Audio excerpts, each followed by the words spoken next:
السلام عليك يا أبا عبد الله،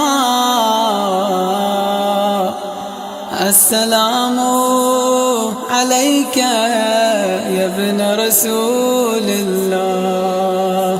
بسم اللہ الرحمن الرحیم۔ ماہ مبارک رمضان کے 14ویں روزے کے دن کی دعا۔ اللہم لا تؤاخذنی فیہ بالعثرات وأقلنی فیہ من الخطایا والحفوات ولا تجعلنی فیہ عرضا للبلایا والآفات بعزتک یا عز المسلمین۔ جس نے اس دعا کی تلاوت کی گویا ایسے جیسے اس نے انبیاء، شہداء اور صالحین کے ساتھ روزہ رکھا ہو۔ ماہ مبارک رمضان کے 14ویں روزے کا ثواب۔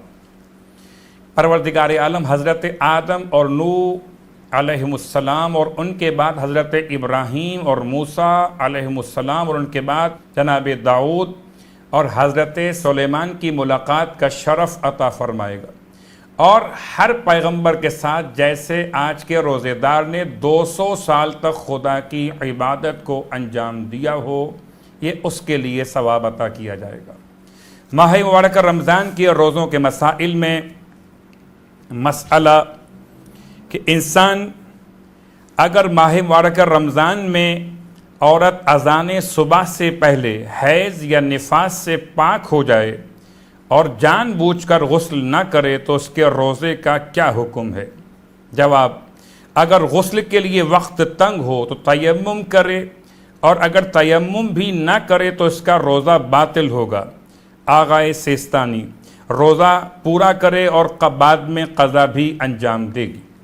ماہ مبارک رمضان کے 14ویں رات کے اعمال میں مولائے متقیان علی ابن ابی طالب علیہ السلام ارشاد فرماتے ہیں کہ 6 رکعت نماز یعنی کہ 2 رکعت کر کے اس طرح سے پڑھے کہ ہر رکعت میں الحمد کے بعد 30 مرتبہ سورہ زلزال کی تلاوت کرے تو پروردگار عالم اس کے لیے سکرات موت کو آسان کرے گا اور منکر اور نکیر کی سختی سے اسے محفوظ فرمائے گا۔ رسول خدا اس رات میں یہ دعا تلاوت کرتے تھے: یا اول الاولین و یا جبار الجبابرت و یا الہ الاولین والآخرین انت خلقتنی ولم اک شیئا مذکورا وانت امرتنی بالطاعت فاطعت سیدی جہدی وان کنت تواريت أو أخطأت أو نسيت فتفضل علي يا سيدي ولا تقطع رجائي وامنن علي بالجنة واجمع بيني وبين نبي الرحمة محمد بن عبد الله صلى الله عليه وآله واغفر لي إنك أنت التواب الرحيم۔ ماہ مبارک رمضان کی 14ویں رات ایام 20 کی راتوں میں شمار کی جاتی ہے۔